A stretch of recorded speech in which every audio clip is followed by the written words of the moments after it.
Guys ఎలా ఉన్నారందరూ? ఇప్పుడు ఆషాఢ మాసం కదా! ఆషాఢ మాసం అంటేనే మనం గ్రామ దేవతలకు పూజ చేసుకుంటాం కదా! అలానే ఈరోజు మాకు దగ్గరలో పోచమ్మ తల్లి అమ్మవారి టెంపుల్ ఉంది. ఈరోజు నేనక్కడ చీర, పసుపు, కుంకుమ అనేది అప్పజెప్పడానికి వెళ్తున్నాను. ఎవ్రీ ఇయర్ నేను ఆషాఢ మాసం వచ్చింది అంటే కనుక ఇదే విధంగా చీర, పసుపు, కుంకుమ మాకు దగ్గరలో ఉన్న గ్రామ దేవత అమ్మవారి టెంపుల్‌లో అప్పచెప్తాను. ఇక్కడైతే పోచమ్మ తల్లి అమ్మవారు, ఇంకా పెద్దమ్మ తల్లి అమ్మవారి టెంపుల్స్ అయితే మాకు దగ్గరలో ఉన్నాయి. సో, నేను ఎవ్రీ ఇయర్ ఇలానే ఇదే విధంగా పసుపు, కుంకుమ, చీర అప్పచెప్తాననమాట.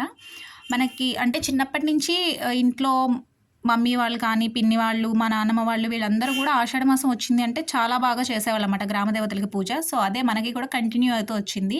మేము 4 ఇయర్స్‌కి ఒకసారి ట్రాన్స్‌ఫర్ అవుతూ ఉంటాము. సో, ట్రాన్స్‌ఫర్ అయినప్పుడు కూడా మరి నేటివ్ ప్లేస్‌కి వెళ్ళడానికి కుదరదు కదా! సో, అందుకే మేము ఏ ఊర్లో అయితే ఉంటామో అక్కడ గ్రామ దేవతకి నేను ఇదే విధంగా వెళ్ళి చీర, పసుపు, కుంకుమ అప్పచెప్పొస్తాననమాట. ఏంటంటే ఇది మనకి ఆ ఊర్లో ఉన్నంత వరకు మనకు అమ్మవారు మనకు తోడుగా ఉంటుంది అని ఒక సెంటిమెంట్ అంతే. ప్రతి ఒక్కరు కూడా అస్సలు మిస్ అవ్వకుండా, ఒకవేళ మిస్ అయితే కనుక ఆషాఢంలో అస్సలు మిస్ అవ్వకుండా చక్కగా ఇలా అయితే వెళ్ళి రండి టెంపుల్‌కి, చాలా మంచిది. ఆ పైన వేసిన ఆరెంజ్ కలర్ శారీ నాదే. నెక్స్ట్ సండే కడతానన్నారు. చాలా హ్యాపీగా అనిపించింది నాకు. వీడియో నచ్చితే లైక్, షేర్ అండ్ సబ్స్క్రైబ్.